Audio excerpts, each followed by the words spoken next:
గర్భసంచి పొర అంటే ఎండోమెట్రియం లైనింగ్ అనేది మనము కొంతమంది ఆడవాళ్ళలో పల్చగా ఉంది అని వినటం జరుగుతూ ఉంటుంది.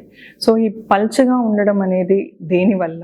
సో ఎండోమెట్రియం పొర ఏదైతే ఉంటుందో ఆ పొర మందం మనకు 7 mm అండ్ అబౌవ్ అనేది గుడ్ ఎండోమెట్రియల్ థిక్నెస్గా కన్సిడర్ చేయొచ్చు అనమాట.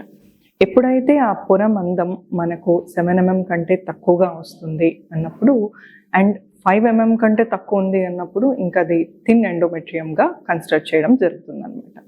సో గర్భసంచి పొర ఎప్పుడైతే టీబీ వ్యాధి వల్ల మనకు డ్యామేజ్ అవుతుందో, అలానే కాకుండా రిపీటెడ్ యూట్రైన్ ఇన్ఫెక్షన్స్ అంటే క్రానిక్ ఎండోమెట్రైటిస్ వల్ల గర్భసంచి పొర బేసల్ లేయర్ ఆఫ్ ఎపిథీలియం ఎప్పుడైతే డ్యామేజ్ అవుతుందో, ఇలాంటి వాళ్ళలో ఎండోమెట్రియల్ థిక్నెస్ అనేది తక్కువగా ఉండడం మనం గమనించడం జరుగుతుంది అనమాట.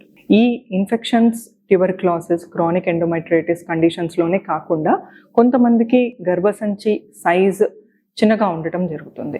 సో ఈ గర్భసంచి సైజ్ చిన్నగా ఉన్నప్పుడు కూడా మనము గర్భసంచి పొర పల్చగా ఉండడం అనేది గమనించడం జరుగుతుంది అనమాట.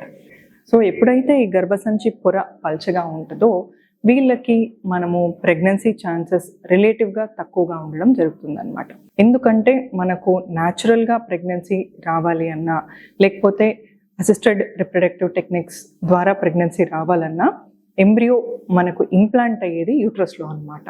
సో ఈ ఎండోమెట్రియం థిక్నెస్ అనేది ఎప్పుడైతే కరెక్ట్గా ఉంటుందో మనకు ప్రెగ్నెన్సీ ఛాన్సెస్ అనేది బెటర్గా ఉంటాయి.